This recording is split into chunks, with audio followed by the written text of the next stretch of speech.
살고 싶은 도시. 대한민국의 미래를 열어갈 새로운 바람이 붑니다.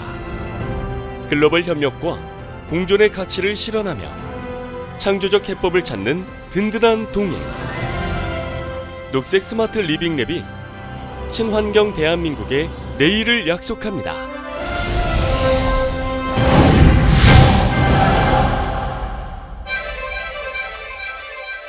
친환경 도시 혁신의 뉴 패러다임, 녹색 스마트 리빙랩. 녹색 스마트 리빙랩은 공급자 중심의 R&D 사업의 한계를 뛰어넘은 사용자 주도의 참여형 사업입니다. 기술 혁신 R&D 사업과 제품화를 동시에 진행하는 컨커런트 플랫폼으로 미래 세대를 위한 대안을 탐색합니다. 녹색 스마트 리빙랩 플랫폼은 전국에서 유일한 중소벤처기업부의 리빙랩 활용 기술 개발 사업으로 울산 테크노파크와 울산 창조경제혁신센터가 운영하고 있습니다. 소비자와 아이디어 그룹, 전문가 그룹이 함께 참여하는 녹색 스마트 리빙랩. 기술 혁신 R&D를 통해 제품 상용화, 무빙 타깃, TM 활동 등 기술 개발 통합 시스템을 안정적으로 구축합니다. 사용자와 전문가 패널이 협력, 상품 기획, R&D, 실증, 시장 런칭의 확산까지 전 과정을 함께하며 기업의 수요자 맞춤 기술 개발 사업의 선순환을 만들어갑니다.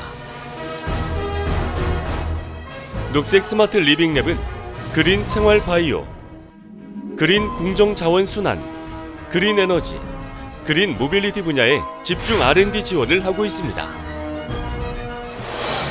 온오프 플랫폼 네트워킹, 녹색 스마트 리빙랩. 창의적인 아이디어 제안과 녹색 제품 시제품 시연 등 소비자 패널의 의견 수렴으로 고객 만족과 중소기업의 기술 개발 경쟁력을 강화합니다. 차세대 기술 개발 동력, 녹색 스마트 리빙랩이 저탄소 공정, 탄소 중립, 수소 자원과 친환경 모빌리티 산업의 청사진을 밝혀갑니다. 지속 가능한 그린 라이프. 친환경 혁신을 선도하는 대한민국 녹색 경제 성장을 향해 녹색 스마트 리빙랩이 함께하겠습니다.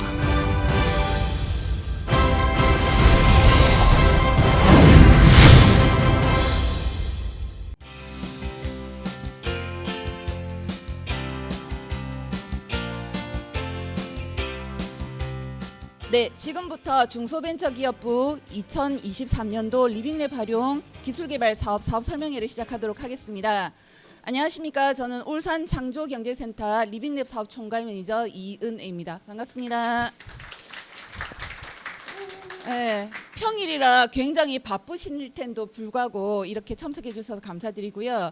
이번 행사는 현장 참여와 함께 저희 울산 창조경제센터 유튜브 실시간 채널을 통해서 함께 진행을 하고 있습니다. 저희 중소벤처기업부의 리빙랩 활용 기술개발 사업은 작년에 2022년도부터 시작한 신설 사업으로 대표기관인 울산 테크노파크와 협력기관인 울산 창조경제혁신센터가 함께 운영을 하고 있습니다. 오늘 사업 설명은 울산 테크노파크 정혜영 실장님과 울산 창조경제센터의 조희철 본부장님이 함께 수고를 해주시겠습니다. 먼저 울산 테크노파크의 정혜영 실장님 모시고 시작하도록 하겠습니다. 네, 반갑습니다. 울산 테크노파크 정혜영입니다.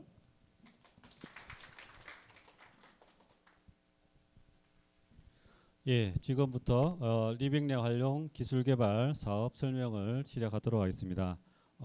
다시 한번 인사드립니다. 오늘 울산 사업 설명을 맡은 울산 테크노파크의 정혜영 실장입니다. 반갑습니다.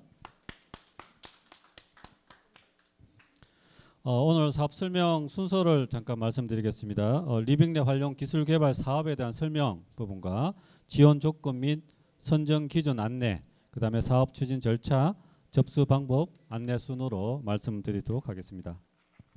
먼저 2023년도 리빙랩 활용 기술개발 사업에 대한 사업입니다. 이 사업은 올해 2023년 7월부터 2년간 24개월 동안 기술 개발을 하는 기간이 되겠고요.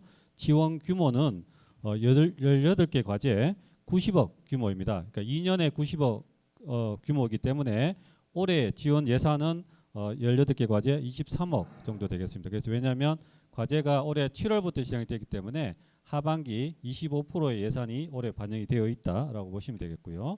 사업 목적은 이 R&D의 그 기획과 개발, 실증, 확산 단계의 전 과제에서 단계에서 소비자의 수요를 반영할 수 있는 그런 리빙랩을 통해서 시장 친화형 기술 개발 실증을 지원하는 그런 기술 개발 과제가 되겠습니다. 리빙랩이라고는 들어보셨을 거라고 생각하는데요. 일상생활의 실험실이라는 뜻이죠. 그 소비자들이 기업과 협력하여 문제의 정의, 대안 탐색, 실험하는 그런 참여형 공간을 리빙랩이라고 하는데 이 R&D 과제에도 그런 리빙랩을 활용하는 그런 시범 사업이 본 사업 과제라고 할 수 있겠습니다. 현재 3월 31일부터 5월 2일까지 사업 공고가 나 있는 상태고요. 오늘 설명회를 이어서 4월 17일부터 5월 2일까지 접수를 받도록 되어 있습니다. 현재 접수는 아니고요. 4월 17일부터 접수 등록이 가능하다는 말씀을 드리고요.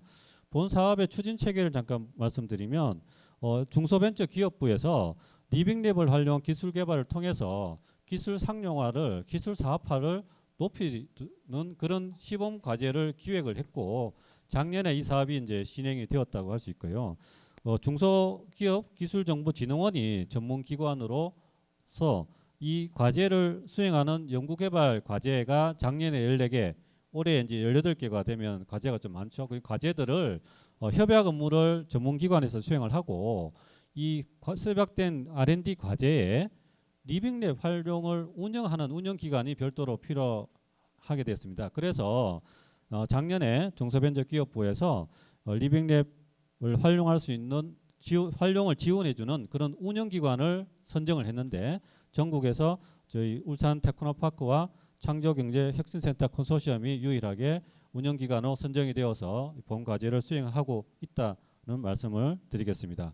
이 운영기관의 역할은 리빙랩 활용 기술 개발을 위한 플랫폼을 구축을 해서 온라인상에서 활동을 할 수 있는 공간도 제공을 하고 오프라인성에서 리빙랩 커뮤니티 활동 공간이라든지 제품 홍보를 할 수 있는 지원을 하는 역할을 수행을 하며 패널 구축 및 리빙랩을 실제로 운영하는 역할을 수행합니다. 그래서 리빙랩 패널 풀을 구축을 해서 전문가 풀이라든지 수요자 패널 풀들을 구축을 해서 실제로 기술 개발 과제에 리빙랩 커뮤니티 지원을 통해서 기술의 사업화 성공률을 제고하는 그런 역할을 운영기관이 맡아서 하고 있습니다. 리빙랩 그 개념에 대해 좀 더 설명을 드리면 리빙랩 활용 기술 개발이라는 것은 기술을 최종적으로 사용하는 소비자와 연구자가 협력해서 기술 개발 전 과정을 진행하는 그런 개방형 연구 개발 방식이라고 할 수 있고요. 그래서 실제로 R&D 과제를 수행하는 주체는 실제로 이 과제를 개발된 결과를 사용할 수 있는 사용자들이 그 의견들이 반영이 되어 있는 그런 과제가 되어야 된다라는 의미가 되겠고요. 그래서 나중에 이 과제에 리빙랩에 참여하는 참여자들은 기술 개발을 수행하는 R&D 개발자들과 함께 제품과 서비스를 실제로 사용하는 소비자, 뭐 B2C가 되든 B2B가 되든 B2G가 되든 그런 소비자들 패널들이 같이 참여를 하고 해당 분야의 기술 전문가들이 같이 참여를 해서 리빙랩 커뮤니티를 구성을 하고 이 커뮤니티를 통해서 R&D의 전 과정을 지속적으로 리빙랩 활동을 지원해주고 함으로써 과제가 개발되고 났을 때 실제적으로 소비자의 만족도를 가진 그런 기술 개발 과제가 되기 때문에 사업화 성공률이 굉장히 높아질 수 있겠죠. 그런 상태로 진행이 된다고 보시면 되겠고 실제로는 리빙랩 지원 내용을 보면 R&D 기획 단계에서도 사용자 전문가 패널과 함께해서 시장의 수요를 반영할 수 있는 아이디어들을 또 고도화해서 이를 R&D에 적용할 수 있도록 또 구체화를 지원해 줄 예정이고요. 기술 개발 선정이 되어서 이제 개발이 진행이 되면 개발 단계에서도 리빙랩 플랫폼으로서 사용자 패널과의 상호작용을 통해서 개발 제품의 상용화 가능성도 높이는 그런 역할을 할 예정이며 실제로 기술 개발이 완료되는 시점에 실증 단계에서는 R&D 최종 결과물에 대해서 실제 환경에서의 사용자 평가를 통해서 개선 사항을 도출하고 또 양성 사업화를 또 지원하는 역할까지 함께 이제 저희 운영기관과 리빙랩 그 패널들이 같이 서포트를 해주겠다라는 그런 방식이 됐습니다. 그리고 이런 단계에서 실질적으로 R&D 과제가 선정이 되고 나면 그 개발 목표 자체가 변경을 못합니다. 개발이 완료될 때까지. 하지만 본 과제는 이 무빙 타겟형 목표 관리가 가능합니다. 그래서 중간 단계에서 수요자들의 의견들이 반영을 해서 기술 개발 목표를 변경을 해야 된다면 그 변경까지도 다 허용을 해주도록 그렇게 계획이 되어 있습니다. 기술 개발의 구조를 보면 실질적으로 중소기업은 R&D 계획을 수립을 하면 기술 스펙을 또 검토를 하고 R&D 수행 계획을 수립을 해 실제적으로 R&D가 수행이 되는 형태가 진행이 된다고 할 수 있겠죠. 이런 단계에서 리빙랩에서는 그 R&D 계획 수립 단계부터 리빙랩 지원 계획을 저희가 수립을 해서 그 사용자들이라든지 전문가를 모집을 하고 필요한 교육도 진행을 하고요.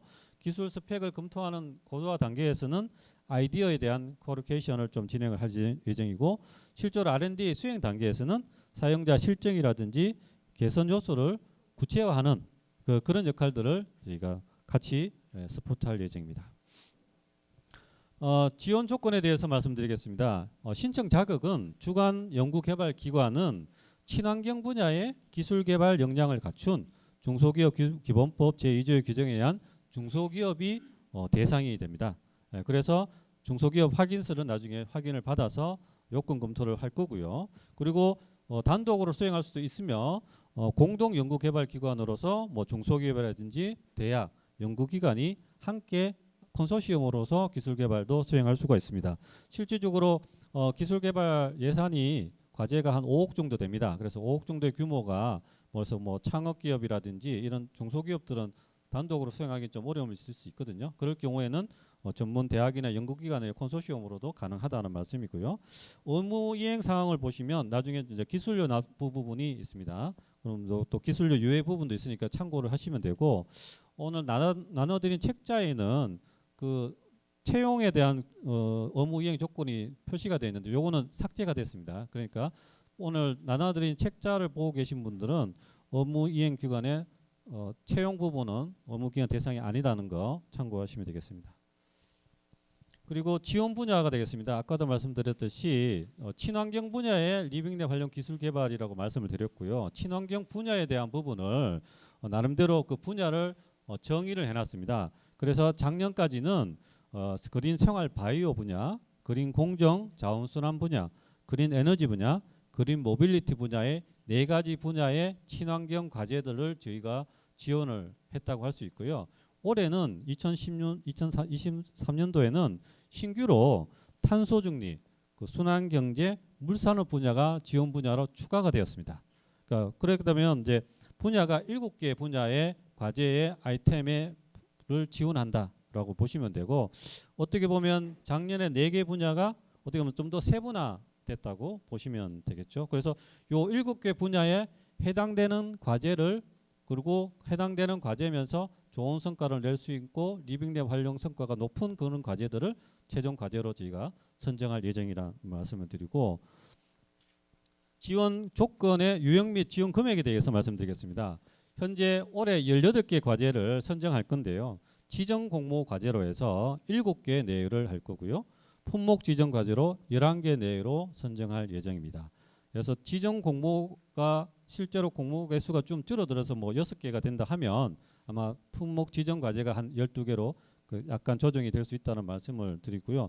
지정 공모 과제는 앞에서 보여드린 요 7개 지원 분야에 각 분야별로 저희가 R&D 수요조사를 했었고요. 그 수요조사를 통해서 접수되어 있는 수요조사서를 보고 각 분야에 실현 가능성이 높은 과제들을 지정 과제로 저희가 RFP를 도출했고 그거는 현재 지정 공모 과제로 도출되어 있습니다. 그러면 과제를 신청할 때 지정 공모를 신청할 수도 있고 그 과제에 해당되지 않더라도 7개 분야에 해당된다면 자유공모 품목 지정 과제로 신청을 하실 수 있다는 말씀입니다. 그리고 정부 지원금은 5억 규모라는 것이 정부 지원 개발비 비중이 80% 이내가 5억이란 뜻입니다. 그리고 24개월에 과제당 5억 원 이내로 국비가 지원이 된다는 얘기고요. 그러면 기관이 부담해야 될 연구개발비는 20% 이상이 되겠죠. 정부비가 80%니까. 그러면 그 이 기업이 부담해야 할 개발비는 20%고요. 그 20% 중에서도 현금은 전체 개발비의 10% 이상을 부담을 해야 된다. 그러니까 나머지 현물로 기업이 부담을 해도 가능하다는 겁니다. 예시를 잠깐 보시면 이게 24개월 2년짜리 과제인데 실제 과제가 7월부터 진행이 되기 때문에 1차 년도에는 6개월, 2차 년도에는 12개월, 3차 년도에 6개월 해서 과제가 2년으로 되어 있고요. 이 과제로 해서 정부 지원금 5억을 전체로 신청하신다면 기업에서는 현금은 최소한 1,200만 원 이상을 부담을 하셔야 되고요. 그리고 현물로서 참여를 하시면 1억 1천만 원 정도를 분담을 하셔서 최종적으로는 국비 5억을 전체로 하신다면 연구개발비는 6억 2,500만 원 정도 규모의 R&D 과제를 수행을 하시면 되겠습니다. 그리고 유의사항에 대한 보시면 가감점 점수가 있습니다. 가감점은 저희가 운영기관과 전문기관을 나누어서 평가를 할 건데 운영기관 평가할 때는 이 가감점은 평가를 하지 않습니다. 운영기관일 때는 평가하지 않고 최종적으로 1.5배수 추천이 됐을 때 전문기관 평가 시에 가감점이 점수가 반영이 된다는 말씀을 드리고요. 공고문 10페이지를 참고해 주시기 바랍니다. 과제 참여 제한은 공고문 11페이지를 보시면 되는데 연구 책임자가 최대 수행할 수 있는 과제 최대 3개, 연구자로 참여가 5개 이내로 되어 있습니다. 이게 뭐로 3책 50에 해당되는 과제라는 말씀을 드리고요. 신청 제한 및 지원 제외 사항은 공고문 16페이지를 참고해 보시면 되는데요. 연구개발 신청 자격에 해당되지 않는 거라든지 또 기개발 지원된 과제라든지 이런 것들을 의무사항 불이행 사항이 있다든지 또는 이제 부채 비율이 1000% 이상이 된 경우라든지 이런 경우에 해당되고요. 또 창업 3년 이상 기업은 재무제표를 제출해야 되는데 제출을 하지 않았다든지 이런 경우는 지원이 제한이 된다는 말씀이 되겠습니다. 3년 이내에 창업 기업은 재무제표 제출의 의무를 안 해도 가능하도록 그렇게 유예를 해주고 있습니다. 평가가 하다면 평가 기준에 대해서 좀 자세히 알 필요가 있겠죠.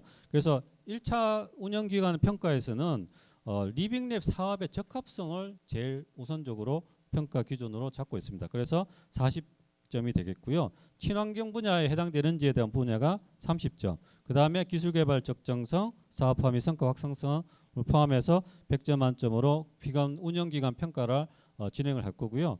요 운영기관 평가를 통해서 1.5배수가 추천이 되면 그 추천된 과제에 대해서 아까 티파가 정부기술원에서 전문기관에서는 최종적으로 2차 평가를 통해서 기술개발의 역량을 30점, 기술성에 대해서 20점, 사업성 20점, 친환경 부합성 20점, 파급효과 10점 형태로 평가가 내려진다고 할 수 있겠습니다.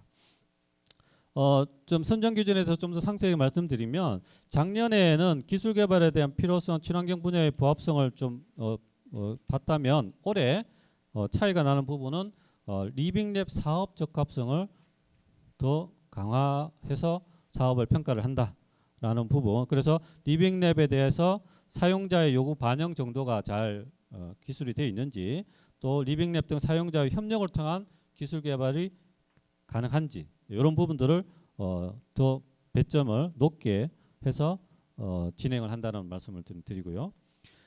전문기관의 평가에 있어서는 그전에 기술성을 좀 더 많이 봤다면 이번에는 그 기술개발 추진 연구개발 기관의 기술개발 역량을 좀 높게 본다고 할 수 있고 그 다음에 기술성 분야를 높게 표현이 되고 요게 이제 평가 기준이 작년에 하고 바뀐 내용이라는 것을 참고로 하시면 되겠습니다.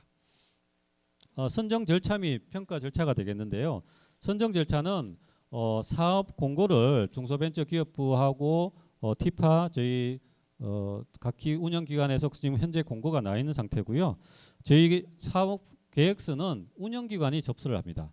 운영기관인 울산 테크노파크의 온라인 비즈 플랫폼을 통해 접수를 받고 운영기관하고 전문기관이 함께 그 접수된 과제에 대해서 요건 검토 및 선정 평가를 먼저 진행을 합니다. 선정 평가를 하면 요때 저희가 전체 18대 과제의 1.5배에 해당되는 과제를 저희가 선정을 해서 추천 과제로 선정을 합니다. 추천 과제를 그러면 전문기관에 통보를 하면 그 추천 과제를 대상으로 사전 기획을 합니다. 그러니까 원래는 기획된 사업 계획서를 가지고 최종 평가를 하는 것이 아니고 사전 기획, 결과적으로 기획 단계의 리빙 내 활용이라고 할 수 있겠죠. 그 단계에서 사업 계획서를 보완할 수 있도록 저희가 기획을 해주고 그 보완 단계에서 뭐 참여 기관도 바꿀 수도 있고요. 또는 뭐 사업의 목표를 바꿀 수도 있고 개발의 방향도 제정할 수도 있는 그런 컨설팅을 통해 2회 컨설팅에서 지원할 예정이고 그런 컨설팅을 받아서 최종적으로 수정된 사업 계획서를 이제 2차 사업 계획서 제출이라고 해서 아이리스에 과제 신청을 등록을 하면 그 과제에 대해서 전문 기관에서 서면 평가를 해서 최종 18대 과제를 선정하는 그런 프로세스로 되어 있습니다. 그래서 과제를 신청하는 기업이 좀 많이 힘든 부분이 있겠죠. 일반적으로 과제 신청하면은 그걸로 해서 견적이 되지만 이 단계에서는 1.5배수로 추천된 과제에 대해서 또 한 번에 또 기획하고 또 사업 계획서를 보완하는 단계까지 거쳐 가지고 최종적으로 제출한 과제에서 또 과제가 선정이 되기 때문에 그런 단계가 좀 복잡하지만 그런 단계를 거침으로 해서 기업이 그 기술 개발 과제에 대한 세부적인 계획서를 또 고안할 수도 있고 또 탈락하더라도 또 사업 계획서가 좀 더 고도화되었기 때문에 다른 과제로도 할 수가 있기 때문에 그런 단계에 좋은 그 활용을 한다 이런 의미로 보시면 되겠고요. 그래서 현정이 되면 아마 7월부터 진행이 될 겁니다. 그래서 평가 절차는 뭐 아까 거의 비슷한데요. 요건 검토를 통해서 자격이 되는지 또 지금 제한이 되는지를 검토를 하고요. 그다음에 운영 기관에서 저희가 평가를 서면 평가를 먼저 진행을 하고 과제가 너무 이제 작년 같은 경우는 한 60개 넘게 과제가 들어왔는데요. 만약에 18개 과제를 없는데 과제가 좀 많으면 서면 평가에서 우선 선정을 조금 과제 수를 정리를 하고 대면 평가에서 발표 평가를 할 겁니다. 발표 평가를 해서 운영 기관에서 최종적으로 1.5배수를 과제를 저희가 추천할 예정입니다. 그래서 추천되면 그 아이리스의 과제가 등록이 되면 전문 기관에서 서면 평가를 통해서 최종 과제가 선정되는 형태로 프로세스가 될 예정입니다. 마지막으로 접수 방법에 대해서 안내를 드리겠습니다. 접수는 아까 전에도 말씀드렸듯이 운영 대표 기관인 울산 테크노파크에 유비즈 플랫폼에다가 과제 신청을 할 수가 있습니다. 그래서 platform.utp.or.kr이라고 주소가 있는데 여기에 과제 신청을 할 수 있는데 먼저 신청하려면 해당되는 기업이 회원 가입을 반드시 하셔야 됩니다. 그런데 과제 접수 기간이 5월 2일까지인데 최소한 3일 전에는 회원 가입을 하셔야 회원 가입이 바로 되는 것이 아니고 승인 단계를 거치게 되거든요. 그 승인이 바로 될 수가 있는 게 아니고 2, 3일 정도 소요가 됩니다. 그런데 5월 2일 날 아침에 뭐 회원 가입을 해가지고 바로 접수하겠다 하면은 회원 승인이 안 되기 때문에 그날 접수가 불가능할 수가 있거든요. 불가능하다고 보십니다. 그래서 최소한 아마 과제 신청을 준비하고 기업은 사전에 먼저 회원 가입을 해두시기를 꼭 바라고요. 최소한 3일 전에는 회원 가입을 하셔야 5월 2일까지 과제 신청이 원활하게 진행이 될 수 있다는 말씀을 드리고요. 과제 접수할 때는 저희가 문서의 업로드 용량을 20메가로 한정을 하고 있습니다. 그래서 물론 지금은 사업계획서가 변경이 돼서 사업계획서가 20페이지 이내로 제한이 되어 있습니다. 옛날처럼 뭐 과제 100페이지 이런 게 아니고 20페이지 이내로만 반드시 접수하도록 되어 있기 때문에 그 룰은 바뀌지 않는답니다. 그래서 그러면 20페이지 이내로 하면 거의 20메가가 안 되겠지만 혹시 20메가가 넘어갈 경우에는 접수가 안 되니까 업로드가 안 되니까 그리고 온라인 접수 외에는 별도의 오프라인 별도 서류는 저희가 제출하지 필요가 없기 때문에 온라인으로 접수된 서류만 가지고 저희가 확인을 할 예정입니다. 그리고 접수가 완료가 되면 과제 접수 완료를 누르시면은 접수증이 출력이 되는데 그 접수증을 나와야 접수가 완료됐다라는 것을 알 수 있고 혹시 이상이 있을 때는 담당자한테 문의를 해주십사 말씀입니다. 자, 이상 사업 설명을 마치고 하겠습니다. 예, 감사합니다.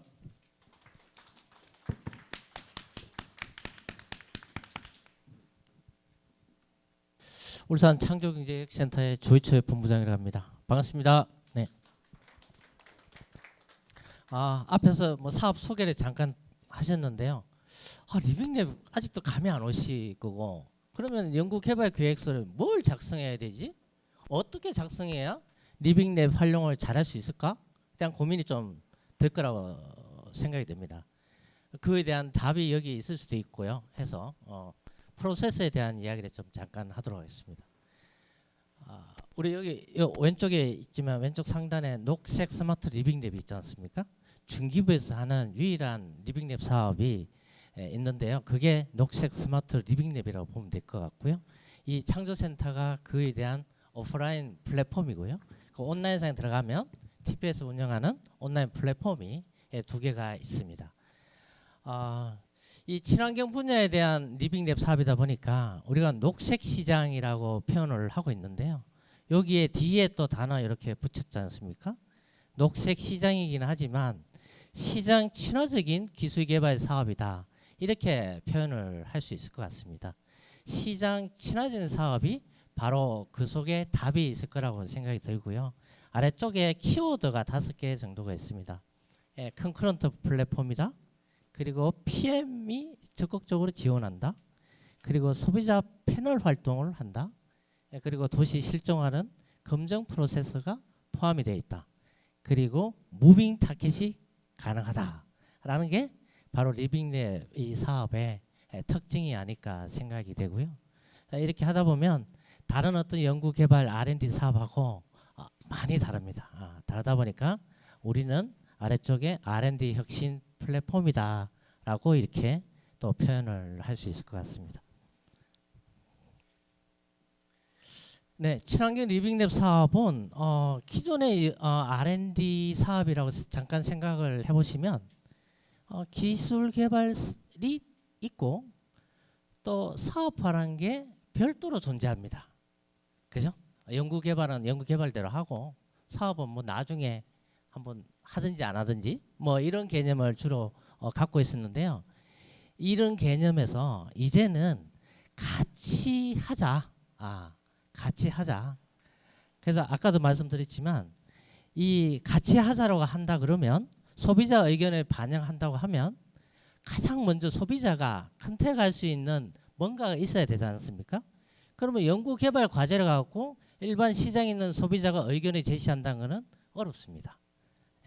그러면 연구 개발 과제를 통해서 뭐를 개발할 것인가, 무엇을 시장에 런칭할 것인가에 대한 명확한 상품이 디파인 되어 있어야 소비자가 의견을 반영할 수 있을 거라는 거죠. 그래서 이 시장에 런칭하는 상품이 명확하게 디파인 되고 상품이 있으려고 그러면 타겟 시장이 명확히 있어야 되지 않습니까? 그래서 타겟 시장 그리고 거기에 맞는 잠재국이 누군지가 명확하게 연구개발 계획서에 디파인이 돼 있어야 리빙랩 사업이 리빙랩 패널 활동이 활발하게 돌아갈 수가 있는 거죠. 그게 가장 큰 차이점이다. 이렇게 보시면 될 것 같습니다. 그래서 이 리빙랩 활용 기술 개발 사업이 성공적으로 딱 끝나면 바로 시장에 런칭할 수 있는 거죠. 시장 친화적이기 때문에. 그래서 중소기업도 돈을 벌고 그리고 또 국가적인 R&D 지원 사업을 통해서 국가적인 차원에서도 일자리를 만들어내는 R&D 혁신 사업이다. 이렇게 볼 수 있는 거죠. 여기에 답이 있습니다. 그래서 저희는 이렇게 표현하고 있습니다. 연구 개발 과제를 진행하는 것은 여기에 계신 중소기업이 주관기관으로서 활동을 합니다. 거기는 주도적으로 해 나가셔야 됩니다. 해 나갈 수 있는데 그게 있고요. 그 위쪽에 보시면 기획, 개발, 테스트, 도시 실증, 상품화 런칭이라는 리빙랩 프로세스가 별도로 존재한다는 거죠. 그래서 연구 개발 계획서 속에는 이 두 개의 프로세스가 같이 포함이 되어 있어야 된다라는 겁니다. 그래서 이런 상품 런칭이 되잖아요. 결국은 소비자가 있는 거고 그 소비자들의 니즈, 타겟 시장, 가격, 디자인 그리고 뭐 2년 뒤에 런칭한다 그러면 2년 뒤에 그때의 시장의 환경들이 고객들의 요구 사항이 있을 거고 그 고객들의 요구 사항들이 연구 개발 과제에 녹아 들어가야 된다라는 거죠. 그래서 연구 개발 목표를 수립을 했는데 시장하고 너무 동떨어져 있다. 그러면 연구 개발 성과 목표도 지표도 과감하게 바꾸게끔 허용하는 게 바로 리빙랩 사업이다라는 겁니다. 그래서 리빙랩 프로세스를 관리하는 PM이 있고요. 물론 운영기관이 참여를 합니다만 아래쪽에 연구개발 과제의 책임자는 바로 주관기관 여기 참석하신 과제 책임자가 책임이 있는 겁니다. 예, 그래서 두 개의 프로세스가 존재한다. 그래서 큰 조인, 몸체는 하나지만 프로세스가 따로따로 존재하는 큰 조인, 트윈의 융합 프로세스다. 이렇게 보시면 될 것 같습니다. 이해되셨죠? 예. 그래서 리빙랩 사업의 평가 지표도 보면 이렇게 차이가 있습니다. 리빙랩 사업의 적합성, 방금 말씀드린 그 분야가 포함이 되어 있느냐 없느냐에 따라서 많이 차이가 나겠죠. 그래서 그게 40점이고 결국 아래쪽에 사업화 성과 확산 가능성이 10점이니까 50%가 그게 반영이 되는 거예요. 반영이 되어야 된다는 거죠. 그 관점에서 평가가 운영기관에서는 진행이 된다. 이래 보시면 될 것 같습니다. 예. 그러면 기존의 R&D 사업과 리빙랩의 사업의 그 차이점을 좀 표현을 이렇게 해놨습니다. 그 예를 들어 사업화, 제품화 방식은 기존의 R&D 사업은 어떻습니까? R&D 따로, 사업화 따로지 않습니까? 그래서 나중에 R&D 끝나고 난 다음에 사업화 할지 여부는 중소기업이 판단하는 겁니다. 그거 안 하면 그뿐이고, 그죠? 이런 개념인데 이제는 뒷단에서 하는 거를 앞단으로 같이 가져가는 겁니다. 그래서 컨커런트한 방식이다, 병렬 방식이다 이렇게 표현할 수 있을 것 같고요. 그 다음에 기술혁신 R&D와 상품 개발에 대한 융합형이다 이렇게 표현할 수 있는데 아까도 이야기했지만 리빙랩 활동 그 자체가 고객 잠재 수요자들을 의견들을 연구 개발하는 과정에서 기획 단계에서부터 계속 반영을 합니다. 그래서 잠재 고객의 연구 과제에 적극 참여한다. 이게 있고요. 그리고 개발 상품이 정확하게 디파인 돼야 됩니다. 그래서 개발 상품, 소재든 부품이든 장치든 장비든 연구 개발 과제를 통해서 어떤 상품을 개발할지가 정확하게 디파인 돼야 된다. 그리고 시장 런칭이 필요하다는 겁니다. 그게 R&D 과제 기한 내에 끝날 수도 있고 향후에 진행할 수도 있지만 그 시장에 대해서 염두에 두고 사업 계획서에 반영이 돼야 된다는 거죠. 그래야 소비자 의견을 제시를 할 수 있죠. 그래야 잠재 고객을 선정을 할 수 있죠. 예, 그런 차원이라고 보시면 될 것 같고요. 그리고 중점 관리를 보시면 그래서 상품 개발하고자 하는 연구 개발 과제를 수행을 함으로 인해서 뒤에 어떤 상품을 개발할지가 정확하게 상품이 디파인 돼야 되고 타겟 시장과 그 타겟 시장에 해당되는 잠재 고객 그리고 그 상품에 대한 연구 개발 과제를 통해서 어떤 상품을 개발하겠다에 대한 상품 기획이죠. 그리고 검증 단계에 대한 일정과 도시 시점 이런 개념이 좀 들어가 있다 이래 보시면 될 것 같습니다. 그래서 과제 지원 플랫폼은 우리 플랫폼이다. PM이 다 과제마다 한 명씩 이렇게 포함이 되고 있고요. 그리고 리빙랩 커뮤니티가 운영된다 이래 보시면 될 것 같습니다. 그래서 아래쪽에 R&D 개발 계획서는 이런 것들이 좀 반영이 되면 리빙랩 활용에 대한 의지라든가 이런 것들이 충분히 반영됐다고 볼 수 있는 거죠. 그래서 R&D 계획서 세울 때 이런 것들을 좀 반영을 하면 좋겠다라는 겁니다. 예, 그러면 이제 과제가 선정이 되지 않습니까? 그러면 어떻게 진행을 하는데에 대한 답이 여기 있는 거고요. 여기서 보면 지금 접수를 하고 있지만 공고가 돼서 접수하고 서면 발표 아까 이야기했던 사업 고도화 이런 부분들을 거치고 과제를 추천하게 되고요. 추천하면 전문기관에서 최종 과제를 선정합니다. 그 선정하면 이건 리빙랩 프로세스를 말씀드리는 겁니다. R&D 연구 과제에 대한 프로세스나 진행 계획은 주관기관에 수립하면 되고요. 이거 각각의 개발 단계마다 리빙랩이 어떤 활동을 하는지에 대한 내용이 여기에 포함되어 있는 겁니다. 예, 2년간 이렇게 포함되어 있고요. 여기 특이한 거는 뭐 계획서 고도화라든가 제품화 단계, 테스트 단계, 그다음 도시 실정화 단계라고 이래서 프로세스가 있는데 이 도시 실정화가 아주 의미 있는 프로세스다 이렇게 보시면 될 것 같습니다. 그래서 과제별 리빙랩 커뮤니티가 다 구성이 되고요. 그 활동은 분기마다 한 번 정도의 리빙랩 커뮤니티 활동을 한다고 보시면 될 것 같습니다. 그래서 지난해에 선정된 14개 과제가 있습니다. 14개 과제에 커뮤니티 운영과 구성에 대한 부분이 여기 표시가 되어 있는데요. PM들은 11분이 활동을 합니다. 과제당 1명 아니면 1명당 2개 과제 이렇게 수행을 하고 있고요. 커뮤니티는 과제마다 하나씩 다 만들었습니다. 그래서 커뮤니티가 만들어졌고 패널은 136명 활동을 하고 있고요.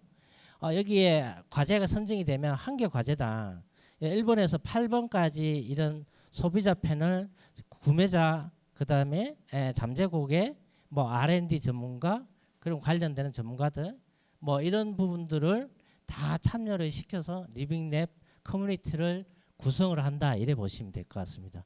이분들이 시장의 고객의 니즈를 파악을 하고 어떤 타겟 시장인지를 타겟팅하고 그에 대한 의견들을 연구개발 과제에 수행을 한 단계마다 다 의견을 이렇게 반영을 한다고 보시면 되고요.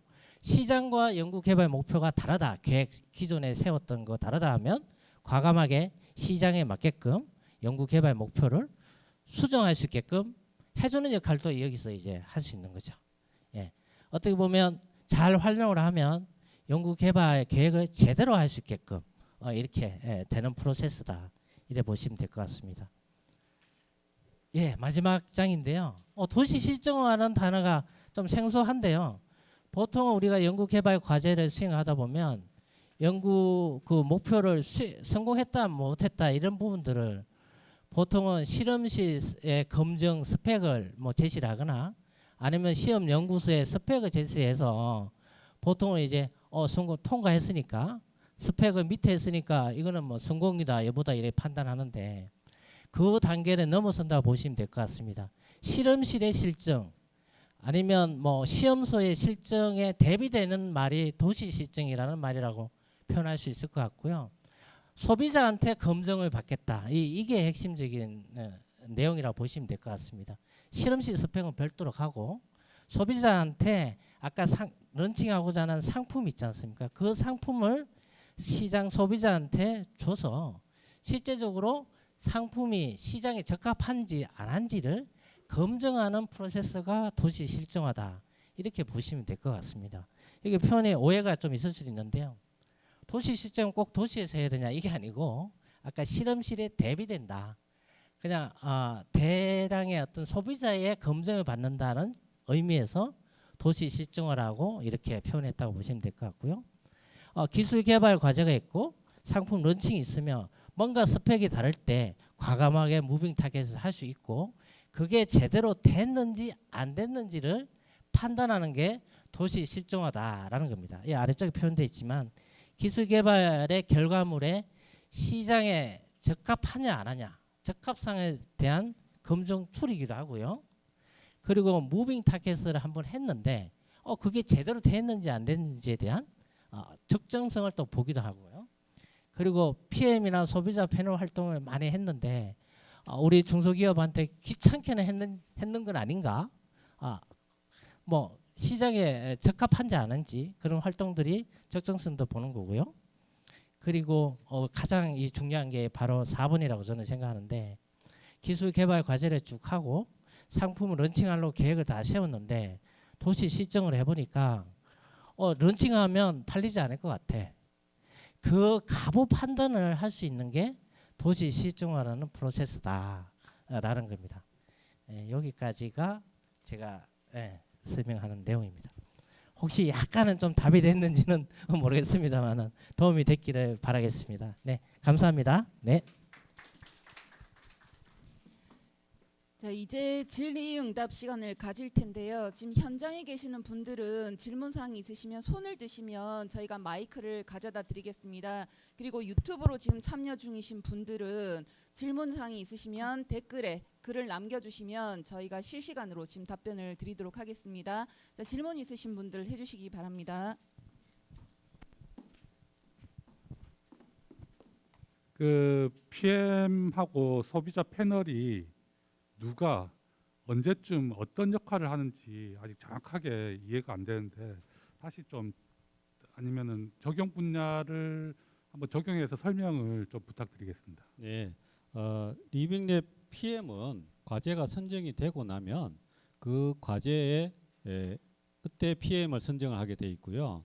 그 PM이라는 것이 PM 하시는 분이 과제 전문가보다도 일단 그 과제를 원활하게 이렇게 소비자 패널들과 소통을 시켜줄 수 있는 중재자 역할을 하시는 분을 이제 PM으로 두게 되어 있습니다. 그러나 그 PM이 기술 개발을 하는 건 아니지 않습니까? 개발은 기업이 수행을 하는데 수행하는 단계에서 그 소비자들이나 전문가들 패널들과의 소통 역할을 수행해 주는 분을 PM이라고 보시면 되고, 그다음에 이 과제는 선정되는 단계에서는 PM 구성이 되는 건 아니고 선정이 되고 나면 선정된 과제에 대해서 PM과 거기에 맞는 소비자를 풀로 저희가 구축을 해놓으면 그 풀에서 선발을 해서 커뮤니티를 구성을 한다.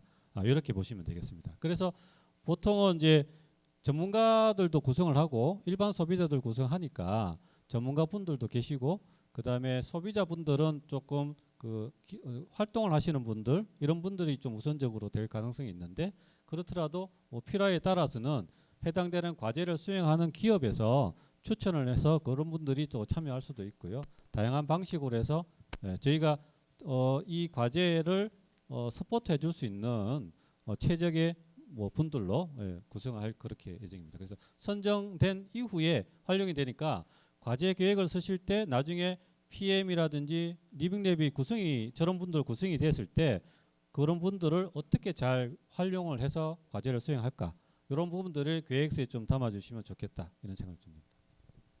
3차년으로 지금 작성이 돼 있던데 공고상에는 2년, 그러니까 6개월, 1년, 6개월로 그렇습니다. 작성을 해야 됩니까? 그렇습니다. 그러니까 사업 계획서는 전체 24개월이니까요.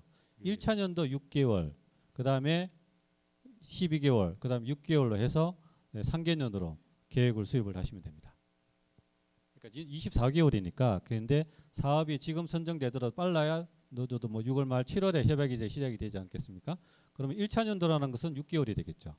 그리고 2차년도가 12개월, 그다음에 마지막 3차년도가 6개월, 이렇게 보시면 되겠죠. 그걸 뭐 그냥 24개월로 해서 계획을 수립하셔도 되고요.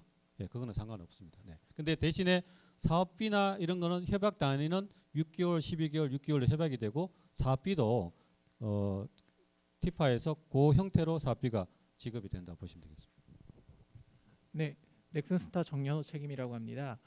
사업비 구성을 볼 때 현금하고 현물로 나눠져 있는데, 이제 작년까지 같은 경우에는 코로나로 인해서 경감을 해주거나 아니면 예외를 둬서 기존 인원들의 현금 산정을 허락을 해주거나 했었는데, 올해는 그런 조치가 따로 없는지요? 네, 지금 현재 사업 계획서를 한번 공고문을 한번 봐야 되겠는데요. 제가 지금 확인을 한번 해도록 하겠습니다. 네, 그 기술료 유예만 있고요. 지금은 현재 지금 보시면 기관에 부담하는 비율은 현금이 기관 부담금의 10% 이상을 부담하도록 되어 있는 조금만 지금 반영이 되어 있다고 말씀드립니다. 안녕하십니까, 어라운드블루 김광섭 팀장입니다. 저희 7페이지 지원 분야별 지원 조건에 2가지 정도 질문을 드리고 싶은데요. 네.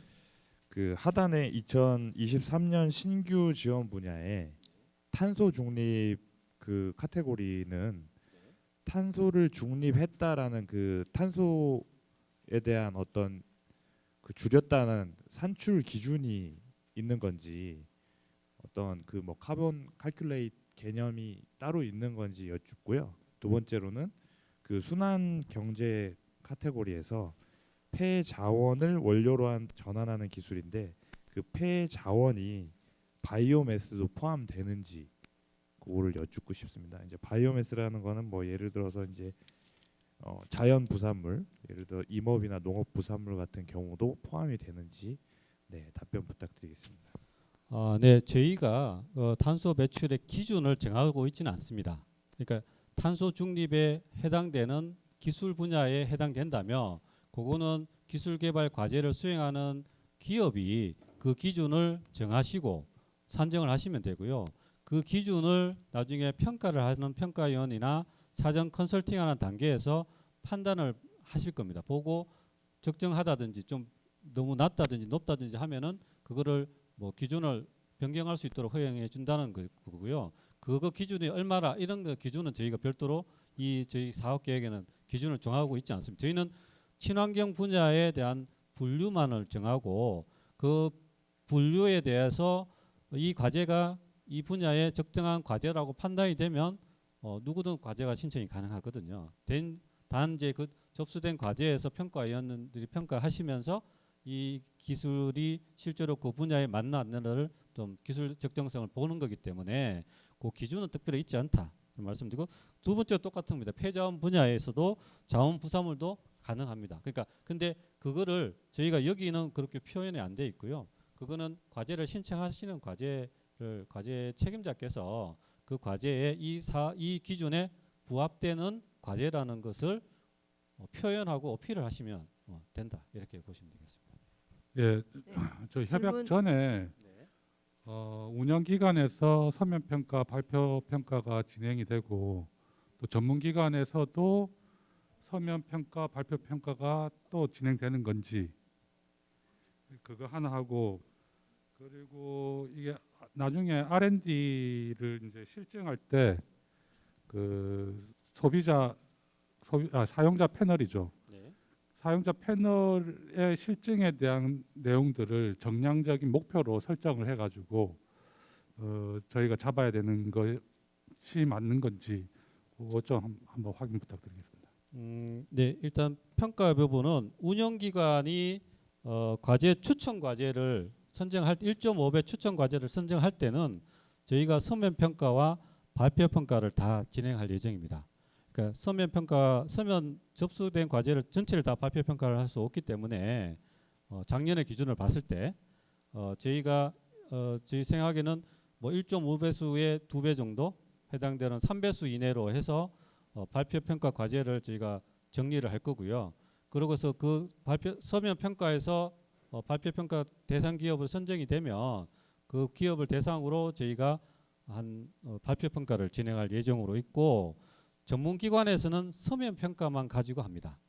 전문기관은 발표 평가를 안 합니다. 그러니까 전문기관, 왜냐하면 전문기관이 이미 그 운영기관의 1.5배수 추천 과제가 될 때 발표를 다 했고 그 단계에서 또 일정 사전 기획을 통해서 사업 계획서 보완을 다 했기 때문에 충분히 그 계획서 안에 발표 평가를 안 하더라도 발표 내용이 들어갔다고 판단이 되기 때문에 최종적으로는 전문기관에서는 서면 평가만 진행한다 그런 말씀을 드리고, 아까 저희가 실정 단계에서 그 사용자 패널 실정 뭐 이런 것들을 한다고 했지만 그거는 정량 목표에 안 잡으셔도 상관없습니다. 기술 개발의 목표 중심으로 잡으시면 되고요.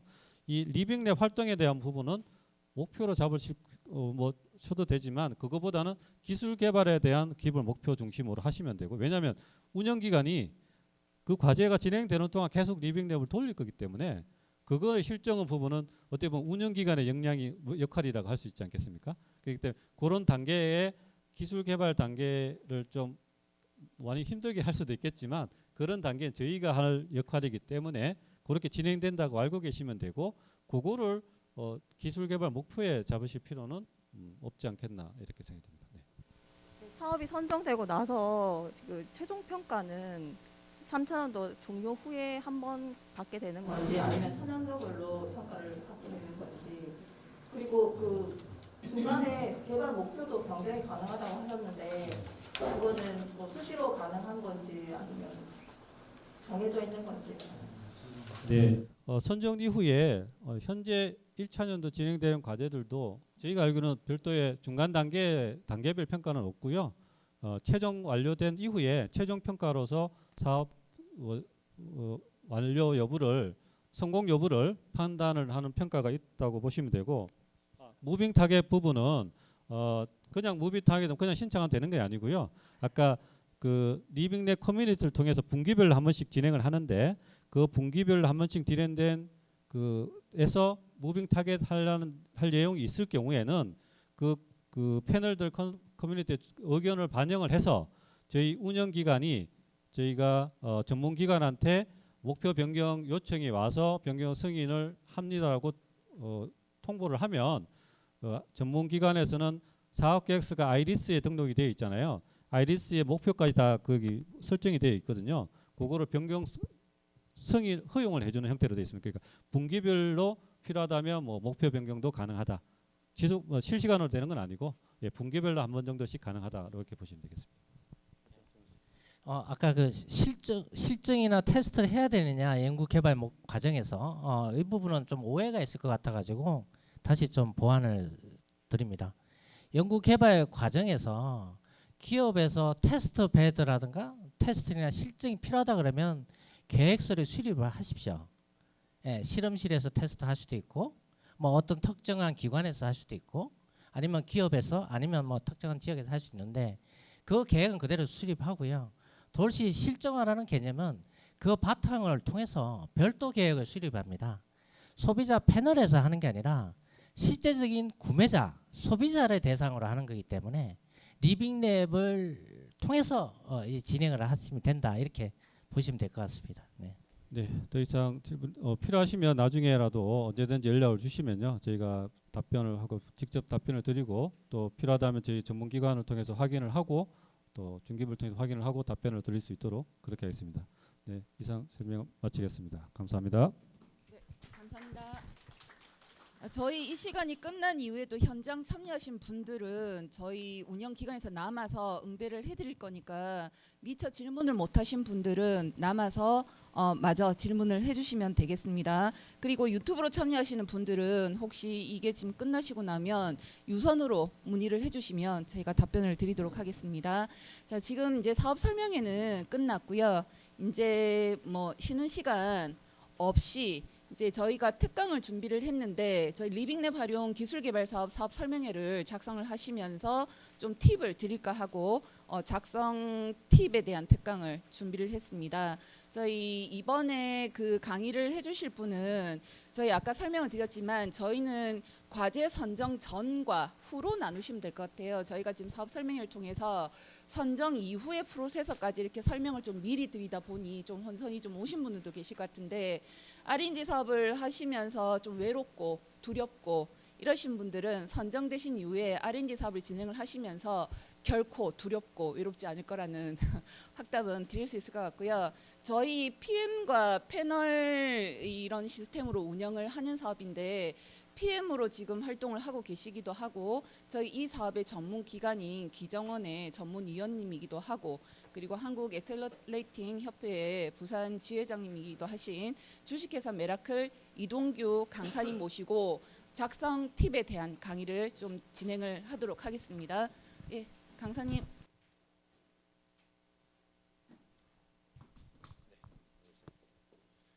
네, 안녕하세요. 반갑습니다. 네, 방금 소개를 받은 이제 주식회사 메라클의 이동규 대표입니다.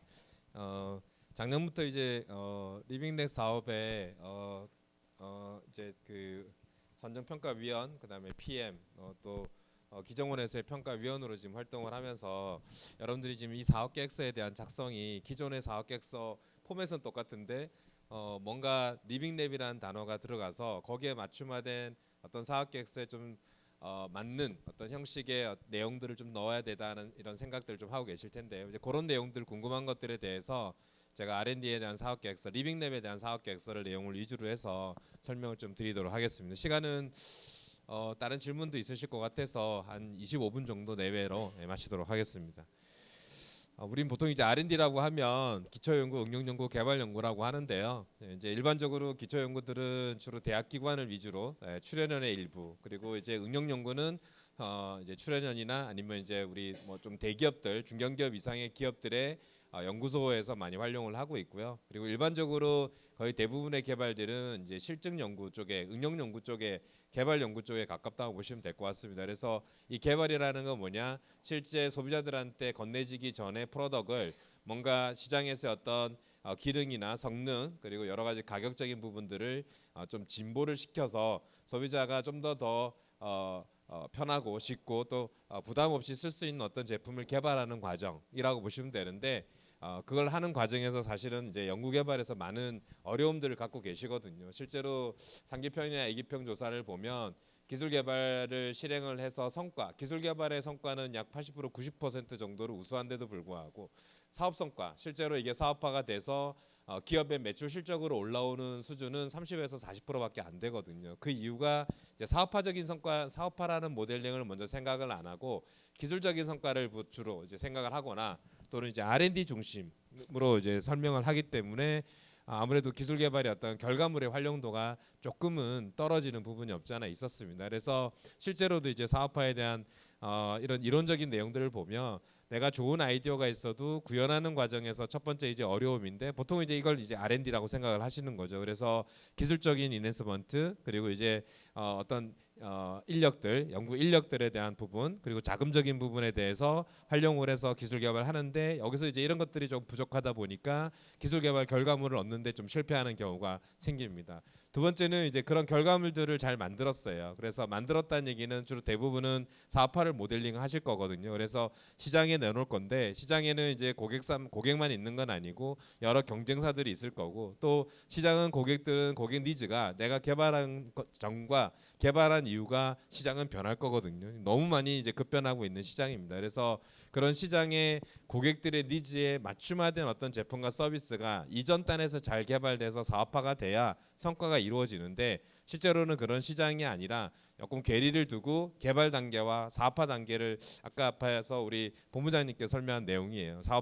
개발 단계와 사업화 단계를 조금 이원화해서 구분을 하다 보니까 아무래도 사업화 성과를 이루는 게 좀 더 어려워지고 있는 겁니다. 대부분 보시면 좀 전에 제가 설명했듯이 전체 10개 과제 중에 대부분은 2개 과제가 개발 단계에서 실패를 하고요. 8개 과제가 뒷단에서 실패를 한다고 보시면 될 것 같습니다. 그래서 어떻게 하면 이 뒷단을 사업화를 좀 더 모델링을 잘하고 성과를 올릴 수 있는지가 이 리빙랩에서 고민하고 있는 방식이라고 생각하시면 될 것 같습니다. 그래서 결국은 기업이 살아나기 위해서는 이 생존 부등식이 반드시 필요하거든요. 그래서 내가 어떤 제품을 개발한다고 한다면 거기에 들어간 코스트보다는 내가 그거보다 좀 더 높은 가격을 받아서 우리는 프로핏, 수익이라는 부분을 얻어야 되고 두 번째는 고객 입장에서는 제품을 선택을 할 때는 가격을 보는 게 아니라 내가 이 가격에 이걸 지불했을 때 무엇을 더 얻지라는 부분을 생각을 하게 된다는 거죠. 그래서 고객 입장에서는 가치, 이런 값어치가 있는지를 보는 거고 가격과 값어치의 차이인 베네핏이라는 걸 보고 이걸 선택을 한다는 겁니다. 근데 우리는 개발을 할 때는 수익적인 가치를 좀 더 집중하다 보니 고객의 값어치에 대해서는 조금 더 떨어질 수밖에 없고 그걸 높이기 위해서 개발 이후에 뭔가를 하다 보니까 다음 들어가는 집행들, 사업화에 대한 인력들, 비용들이 감당 부담이 되다 보니 그것을 지속적으로 끌어가지 못했던 이유이기도 하는 거죠. 그래서 기술 개발이라는 관점이란 보면 결국은 고객의 베네핏을 먼저 고민을 하고 그 베네핏을 올리기 위해서 우리가 투자가 들어가는 거고요. 그거를 적정한 선에서 고객의 베네핏과 우리의 수익을 적절하게 배분했을 때 우리는 거기서 사업화의 성과를 지속적으로 끌고 나갈 수 있다라는 그런 이론입니다. 그래서 항상 생각해야 될 게 고객 입장에서 먼저 생각을 해야 된다는 겁니다. 그래서 기술파 사업화라는 관점을 비즈니스 모델이라는 관점하고 접목을 시켜보면 여러분들이 이제 사업화 모델링을 할 때 비즈니스 모델이라는 얘기들 많이 할 거예요. 많이 들어보셨을 거고 그런 모델링을 어떻게 하는 것들도 많이 학습을 하셨을 겁니다. 근데 기술 개발과 기술 사업화라는 모델링이 완전히 동떨어진 게 아닙니다. 그래서 이런 내용을 보시면 예전에는 우리 기술 R&D라는 관점에서 봤을 때는 우리가 할 수 있는 제품과 서비스를 타겟으로 하고 여기에 경쟁업체 비교해서 우리의 KPI죠. 핵심 성과 지표를 설정하고 우리는 이 자원을 가지고 열심히 제품 개발 위주로 했다면 지금은 그런 관점이 아니고 사업화의 관점에서는 고객이 뭐를 필요로 하고 있는지 시장이 어떤 걸 요구하고 있는지를 먼저 분석을 합니다. 그러기 위해서는 시장의 어떤 트렌드나 어떤 성장성 여러 가지 이런 이슈들을 분석을 해야겠죠. 그래서 결국 봐야 될 부분은 시장에 대한 트렌드 그리고 그 안에 있는 고객이 어떤 제품과 서비스를 원하고 있는지를 분석하는 게 첫 번째로 시작한다는 얘기죠. 그래서 그 시작을 통해서 기존의 경쟁업체들이 어떤 것들을 하고 있는데 걔네들이 해결하지 못한 부분이 바로 우리가 개발해야 될 내용입니다. 그래서 그 개발될 내용을 우리는 지표로 설정을 하는 거죠. 근데 문제는 우리가 이걸 지표로 설정했다 하더라도 그 지표의 값어치를 누가 또 다시 평가를 하느냐? 고객이 평가를 해야 되거든요. 예를 들어서 제가 이 물을 개발한다. 지금 현재 물이 2,000원에 팔고 있어요. 근데 제가 이거를 개발해서 소비자의 니즈를 들어봤더니 싼 물을 개발해달라 그래서 제가 1,990원에 만들었습니다. 10원이 싸잖아요. 근데 여러분들은 이게 싸다고 생각하세요? 대부분 아니실 겁니다. 그렇죠? 그럼 저희가 개발을 잘못했다는 거예요. 저는 성능 지표에 분명히 가격을 10원 5%겠죠? 5% 싸게 만들었다라고 목표치를 잡아서 개발을 했음에도 불구하고 소비자 입장에서는 그거를 싸다고 생각을 안 한다는 얘기죠. 그러면 내가 충분히 개발해봐야 의미가 없다는 얘기예요. 그래서 이 과정, 소비자가 싼 걸 원해? 그럼 얼마나 싼 걸 원하느냐라는 거죠. 얼마나 싸면 이걸 사시겠어요? 물어보고 대화하고 실제로 줘보고 하면서 소비자가 진짜 원하는 스펙을 다시 받아서 그걸 가지고 내 제품과 서비스를 개발하는 과정이 여상에서 만들어지는 겁니다. 그래서 기술개발 사업화의 중점적인 경우는 시장에서 요구하는 스펙을 시장으로부터 이끌어내고요. 그거를 개발로 들어가고 이 개발을 우리의 자원을 가지고 효율성, 효과성이죠.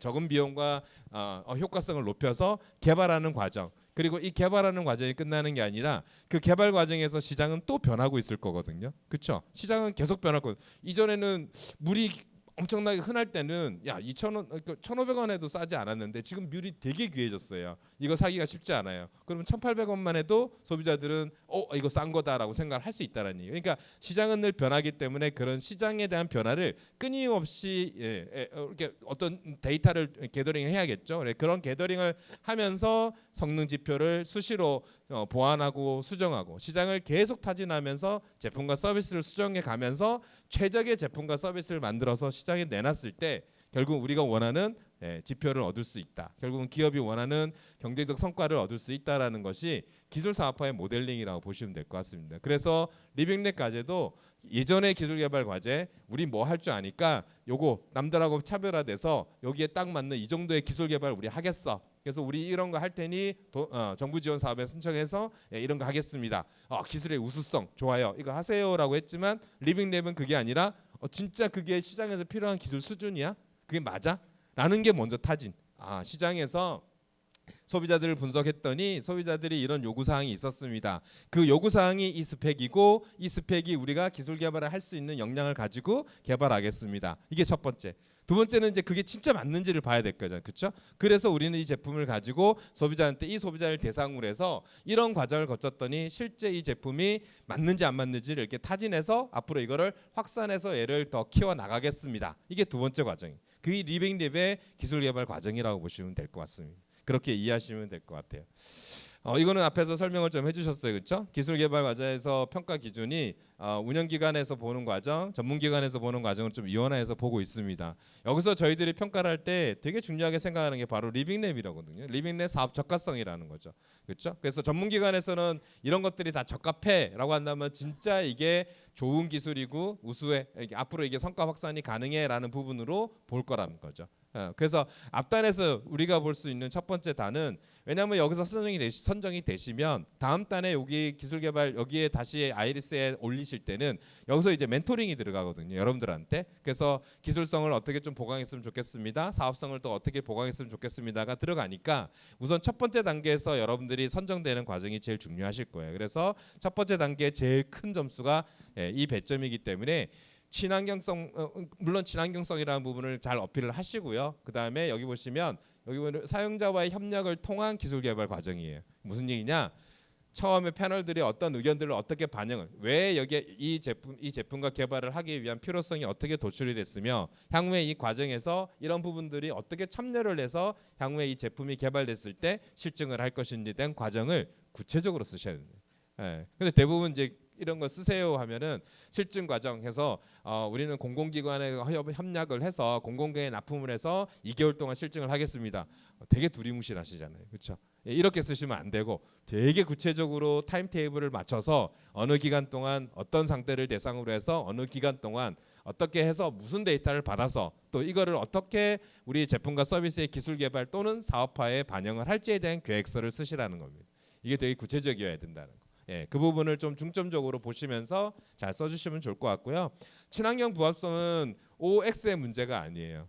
지금 여기 보시면 배점으로 돼 있잖아요, 그렇죠? 그래서 아까 질문을 누가 주셨는데 패자원을 썼습니다, 친환경성인가요? 이게 아니라 패자원을 썼는데 이 패자원이 예를 들어서 잘 쓰고 있어요. 패자원을 잘 활용해서 지금은 이게 다른 사업에서 너무 잘 쓰고 있는데 우리는 그걸 또 다른 뭔가를 쓰겠는데 얘네들보다 조금 저부가 가치야. 그러면 친환경성이 낮아질 수 있겠죠. 근데 얘가 잘 안 쓰고 있고 거의 대부분 폐기되는데 여기에서 이렇게 쓸 수 있는 걸로 전환을 하면 고부가치성이 높아져요. 라고 얘기를 하면 그건 친환경성이 더 높아진다는 점수입니다. 이해되셨죠? 예, 점수 차이가 나는 거예요. OX의 문제가 아닙니다. 그러니까 당위성을 잘 설명을 하셔야 그 평가 기준에서 좋은 점수를 받을 수 있다라는 거, 그 부분을 좀 하면 좋을 것 같습니다. 사업계획서 아마 다운로드해서 보셨을 겁니다. 올해부터 이제 사업계획서가 다 바뀌었죠, 그렇죠? 예, 이렇게 바뀌었습니다. 그러니까 여러분들한테 예전에는 복잡하게 여기는 뭘 넣고 표도 막 그려놓고 막 했던 것들을 이제 그거를 자유스럽게 쓰세요라고 했지만 결국 평가위원들이 보는 과정은 똑같아요. 그래놓고 보겠다는 건 똑같거든요. 예, 그러니까 더 어렵게 해놓은 것 같습니다. 예, 그러지만 여러분들의 자율성을 얘기를 하는데 어떤 표에다가 딱딱 메꾸려고 하지 말고 정말 여러분들의 사업을 생각을 하시고 거기에 필요한 의견들을 잘 반영을 하시라는 거거든요. 꼭 굳이 이런 형태로 하지 말라는 의견이니까 잘 쓰셔야 되고요. 이따가 또 팁으로 설명을 드리겠지만 텍스트 위주로 쓰시면은 우리 심사위원들이 그걸 구구절절 읽어가면서 눈물 흘려가면서 평가하지 않습니다. 예, 그러니까 여러분들이 그걸 쓰시려면 도식화시키는 게 되게 중요하다는 얘기예요. 예, 그림으로 잘 그 20페이지라는 짧은 페이지 안에 그렇죠? 물론 부담스러워하시는 분들도 많이 계시겠지만 또 많이 쓰시는 분들은 짧은 페이지거든요. 이 안에가 뭔가 임팩트 있는 어떤 이 의견을 잘 전달하려면 텍스트보다는 그림 위주, 도안 위주, 예, 표 위주 이런 식으로 표현하는 게 되게 중요합니다.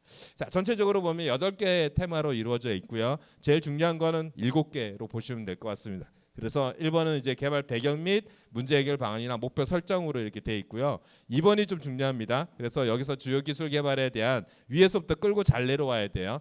위에서 왜 이걸 하려고 했는지에 대한 필요성을 잘 설명하셔서 그게 성능 지표로 들어가는 거죠. 내 고객이 이런 수준을 요구하더라가 여기 들어가죠. 그리고 두 번 밑에 보시면 뭐라고 돼 있냐면 실증 방안 제시가 돼 있어요. 내가 이게 시장 친화적이기 때문에 시장에서 어떤 고객을 대상으로서 어떻게 치증을 해서 어떤 결과값을 얻겠어. 그 결과값을 다시 어떻게 우리 이 제품에다가 반영을 하겠어라는 전략 제시라는 겁니다.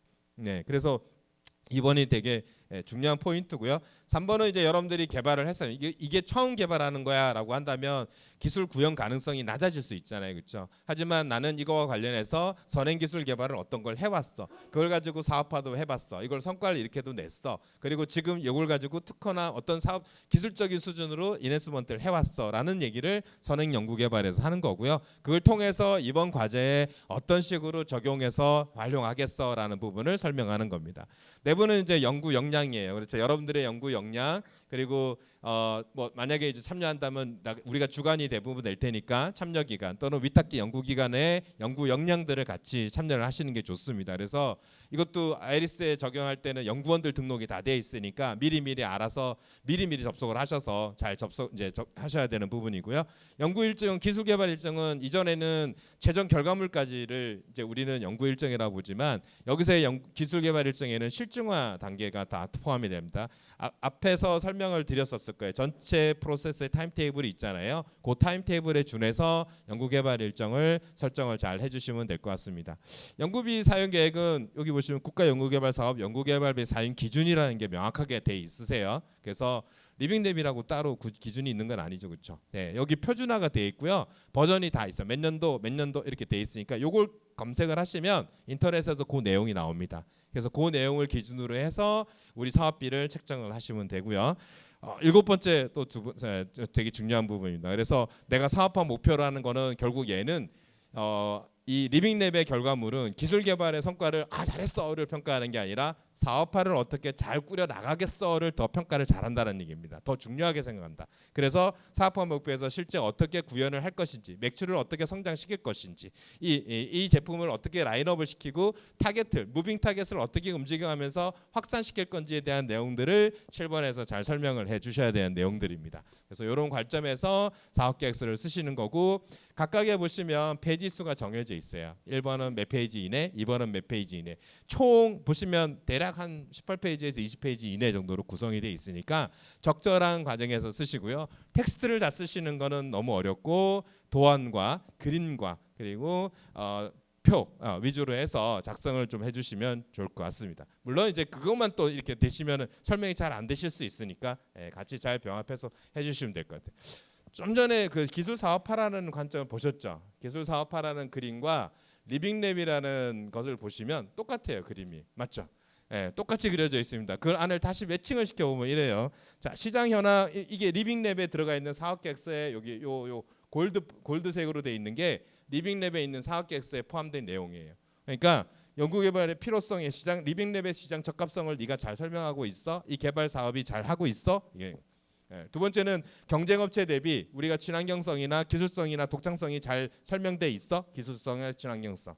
그리고 이 제품을 기술 개발에 적정하게 리빙랩을 활용을 해서 소비자 패널, 전문가 패널 이런 패널들을 잘 활용을 해서 여러분들이 기술 개발을 적절하게 잘 구현을 하기 위해서 쓰고 있어? 이런 전략들을 잘 작성하고 있어? 그리고 여러분들이 기술 개발 역량, 인프라를 잘 구축하고 있어? 그리고 이걸 가지고 효과를 얻기 위해서 사업화의 성과 확산 모델들, 사업 모델들, 사업화 전략들을 잘 구성하고 있어? 그래서 결국 어떤 효과를 얻을 거야? 사회적, 경제적, 파급 효과 어떤 것들을 얻을 거야? 라는 구성으로 리빙랩 구성이 이루어져 있다라는 얘기입니다. 그래서 앞단에서 기술사업화 비즈니스 모델이라는 걸 이 그림을 잘 이해를 하시면서 기술 개발에 그 계획서를 쓰실 때 그런 내용들을 이렇게 반영을 하셔서 쓰시면 전체적인 흐름이나 방향을 잡을 때 아주 도움이 많이 되실 거예요. 그렇게 해주시면 좋을 것 같습니다. 평가할 때 저희들이 이제 좋은 사업 계획서라고 하는 거 팁으로 이제 설명을 드릴 거고요. 이제 평가 입장에서 많은 사업 계획들을 봅니다. 여러분들한테 평가위원이 제한된 시간 안에 적절한 사업 계획서를 봐야 되고 그것을 이제 이거 참 좋은 과제고 이거 참 사업화가 잘 될 것 같아, 성과 잘 될 것 같아, 이거 참 잘 설명을 했어. 그래 이거 충분히 이런 필요성이 있네라고 이제 인지를 해야 되잖아요, 그렇죠? 그런 과정이 처음부터 20페이지까지의 텍스트를 다 쓰시면 저희가 그 짧은 시간에 20페이지를 다 못 읽거든요. 그거를 한 평가하는 그 시간 안에 정해진 양이 있단 말이에요. 그러니까 정해진 시간 안에 그 많은 양을 평가를 해야 되기 때문에 그래서 우리가 중요하게 생각하는 부분들이 굵직하게 이렇게 평가를 먼저 합니다. 전부 다 볼 수 없어요. 근데 그거를 다 볼 수 있게끔 만드는 게 그림이에요. 그렇잖아요. 그림을 살짝 넣어주시면 제가 제일 중심적인 부분에서 평가를 하고 보니까 그래 이런 그림 필요성 눈에 한 번에 들어올 수 있잖아요, 그렇죠? 그런 모형으로 그림을 잘 그려야 돼요. 그래서 이런 과정은 8가지를 잘 보시면 첫 번째가 뭐냐면 인포그래픽을 잘 쓰세요라는 겁니다. 이거를 디자이너한테 맡겨가면서 진짜 이쁘게 디자인할 필요가 없으세요. 그냥 공대 오빠 스타일처럼 그냥 이렇게 표 만들고 이렇게 쓰시면 돼요. 그냥 텍스트 쓰시면 파워포인트에 보시면 잘 도형 잘 돼 있어요. 그거 갖다 쓰시면 돼요. 너무 막 디자인 하실 필요도 없습니다. 그래서 그런 것들을 활용해서 인포그래픽으로 표현을 해라. 근데 중요한 거는 인포그래픽에서 너무 그림만 놓으시면 또 너무 생략돼 있고 축소가 돼 있고 사람마다 똑같은 그림을 봐도 다르게 볼 수 있거든요. 그래서 그럴 때는 주의스럽게 텍스트를 넣어주시는 게 특정한 부분에 텍스트로 설명, 요 부분은 요런 설명을 주시는 게 되게 좋습니다. 근데 그 정도 수준에서는 저희들이 딱 읽어내거든요. 첫 번째는 인포그래픽을 많이 봐라. 두 번째는 이 사업으로 끝낼 거라고 생각하고 여기에만 국한시키지 마라. 이 사업이 딱 해서 이 개발을 끝내서 이거를 이렇게 가겠습니다라고 끝내는 게 아니라 앞으로 여러분들이 이 사업을 기반으로 해서 어떻게 라인업을 하고 어떻게 소비자를 확대하고 어떻게 글로벌화 시키는지에 대한 로드맵을 사업화 전략에 잘 세워라.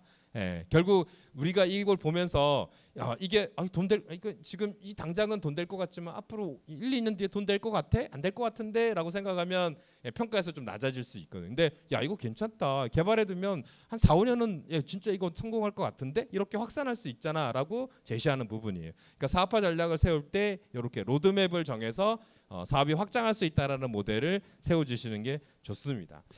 그리고 뭐니 해도요. 이게 앞뒤가 잘 맞아야 돼요. 왜 내가 필요성에 막 설명했어. 소비자가 원하는 거는 이런 성능과 기능, 물에 미네랄이 있고요. 이런 게 들어가야 됩니다라고 기술 개발 해놓고는 나중에 내가 그래서 우리가 가격을 500원 낮췄습니다. 아니 이거 없는 경우가 아니라 되게 많아요. 이 평가를 읽다 보면요. 스토리텔링이 안 되세요. 앞에서는 이런 필요성을 설명해놓고 개발의 KPI 지표는 엉뚱한 거 잡아두시거든요. 대부분 과제에서 선정해서 평가해서 낮은 점수 받으신 분들이 다 요 갭이에요. 그러니까 앞에서 얘기한 것과 목표치로 한 것들의 갭이 많이 발생할 때, 그래서 KPI 설정할 때 마찬가지 앞에서 설명과 흐름을 잘 보시면서 아까 비즈니스 모델에 대한 그림을 잘 이해하시면 돼요. 이렇게 필요하잖아. 요구사항이 이런 성능이잖아. 그래서 이런 지표가 필요해. 이게 여기에 들어가는 소비자가 원하는 지표라는 설명이에요.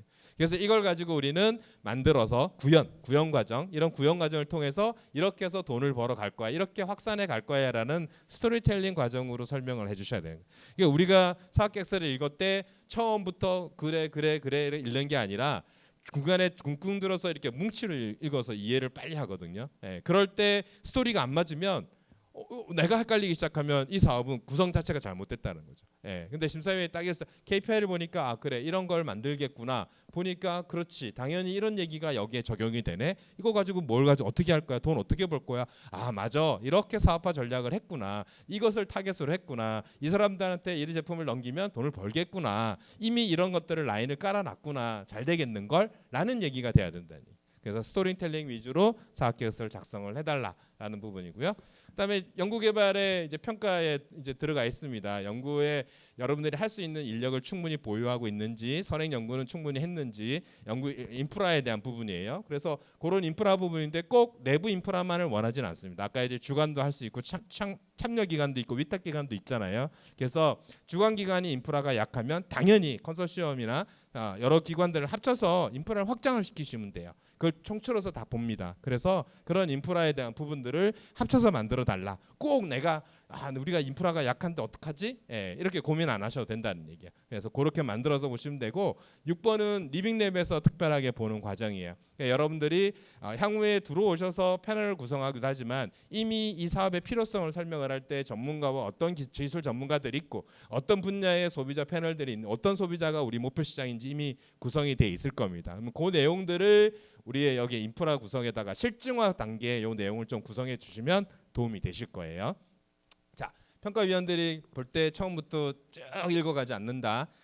평가위원마다 조금 다르게 보는 스타일은 있지만 대부분은 평가를 중요하게 생각하는 부분이에요. 배점 순위예요. 말 그대로 배점 순위예요. 배점이 가장 높은 부분을 가장 중요하게 생각하는 겁니다. 그래서 사업 적합성이에요. 이게 리빙랩 사업으로 적합한 내용이냐, 기술개발 과정이 리빙랩 과정과 잘 어울리게 만들어지고 있느냐 라는 부분이 첫 번째예요. 두 번째는 그래서 이 개발하는 내용이 어떤 내용이고 그 성과가 어떻게 나와 라는 부분이에요. 성과 지표. 그리고 이걸 가지고 돈을 어떻게 벌 거야? 사업화 모델. 그리고 준비는 됐어? 얼마만큼 됐어? 인프라는 뭐야? 선행 기술은 어느 정도 했어? 라는 부분. 이 부분들로 평가 요소가 정해진다라는 거죠. 그러면 1번, 2번이 잘 돼 있으면 벌써 점수가 위에 올라와 있는 겁니다. 근데 쭉 보니까 연구 인력이 아무도 없어요. 대표님 혼자 일하겠대. 이 큰 과제를. 그러면 뭐가 되죠? 다 좋았지만 연구개발 이해 때문에 그냥 결격이 될 수도 있다라는 얘기입니다. 그러니까 그런 부분들을 종합적으로 밸런스 있게 맞추라는 얘기지 1번, 2번이 무조건 중요하니까 1번만 먼저, 2번이 먼저, 5번은 안 해도 돼가 아니라는 얘기예요. 그래서 1번부터 5번까지 전체적으로 밸런스 있게 보는데 1번부터 중요한 순서로 이렇게 보기 때문에 그 과정을 이렇게 구성을 해달라라는 내용입니다. 개발 내용은 구체적으로 도면화 시켜서 해야 돼. 이게 그림화 시키시는 게 좋아요. 글로 표현할 수가 없거든요. 개발 내용을. 아무리 저희가 그 분야의 전문가들이 오신다 하더라도 그 개발 내용을 MCU 개발, MCU는 알지만 그 MCU를 무슨 MCU야 모르거든요. 그러니까 거기에 관련된 내용들을 이렇게 도면화시켜서 그림화시켜서 인포그래픽으로 표현을 하시는 것을 추천을 드립니다. 전체적인 시스템 내용 그리고 세부 시스템에 대해서 개발하고자 하는 내용들에 대해서 단위 개발 품목들에 대해서 그림과 설명을 곁들여서 잘 설명해 주세요. 구체적으로 작성하셔야 확률이 높습니다. 심사위원이 이해를 못하면 기술 개발을 이해를 못한다는 얘기는 설명을 제대로 임팩트 있게 못한 거예요. 보통 여러분들이 제공하는 그 기술 개발은 대부분은 저희들이 이 기술 개발과 관련해서 수십 년 동안 전문으로 경험을 했던 분들이 참여를 하시거든요. 개발위원들이. 그렇기 때문에 본인들이 하겠다. 이게 도대체 뭔 얘기를 하는 거지? 라고 오해를 하시면 그거는 선정될 확률이 없는 거죠. 그래, 그렇지 이 얘기네. 그렇지 여기 이렇게 되면 되지. 요 정도 할 거야? 괜찮네. 이게 이해가 딱 돼야 돼요. 그런 부분은 이제 이런 구체적인 내용으로 그림으로 설명을 해주시면 이해가 잘 될 겁니다. 그리고 이번에 서면 발표 서면이거든요. 그러니까 발표를 하실 거를 대비를 하세요. 나는 서면 해보고 이게 아니라 근데 어차피 사업 계획서 쓰시는 거 시간 비용 얼마나 많은 비용을 드립니까? 이왕 할 거 될 거를 생각하셔야죠. 그렇죠? 그러니까 거기에 대한 투입을 좀 하시는 게 좋습니다. 그리고 안 된다 하더라도 분명히 여러분들한테 남는 게 있으셔야 돼요. 고민해보고 앞으로 우리가 사업을 어떻게 해야 될지에 대한 고민 부분, 그리고 또 이 자료가 향후에 또 다른 데도 쓸 수 있도록, 그래서 서면 부분과 대면 평가를 하실 때 자료를 같이 작성하시면 아까 인포그래픽이나 이런 자료들의 구체성을 만들어내는데 쉬울 거예요. 그래서 그런 식으로 만들어 주시면 좋을 것 같고요. 마지막입니다. 네, 사업계획서는요 공을 들이셔야 돼요. 그렇죠? 운에 맡기시는 거는 아닙니다. 그렇죠? 그래서 결국은 누구한테 맡기거나 또는 뭐 그냥 대충 하고 그냥 한번 해보고 기도드리고 그러게 아니에요. 그래서 결국은 사업계획서도 여러분들이 노력에 의해서 그 결과물이 맞습니다. 저희들이 사업계획서 읽어보면 고민 많이 했네, 참 많이 조사했네, 참 많은 내용들을 참 적절하게 잘 담았네. 그게 보면 계속해서 발전시킨 모델이거든요. 보면은 실수투성이 있는 이렇게 말도 안 되는 얘기 해놓고 숫자 여기 숫자와 KPI 숫자 달라지고 막 이런 사업계획서들이 있어요. 이거는 진짜 급조가 된 사업계획서들입니다. 성의 없는 거죠. 그래서 성의 있는 사업계획서를 보면 저희들이 또 이게 막 성의 있게 요리를 하면 먹음직스럽잖아요. 똑같아요. 사업계획서도 성의 있게 써주시면 심사위원들이 좀 더 고심해서 봅니다. 심사위원도 사람이라는 얘기죠. 그래서 그런 부분을 잘 생각하셔서 사업계획서를 잘 작성하시면 좋을 것 같습니다. 푸르륵 왔어요. 혹시 사업계획서와 관련해서 질문이 있으시면 한두 개 정도 받고 끝내도록 하겠습니다. 혹시 질문 있으세요? 네네네. 감사합니다. 네네. 예. 네.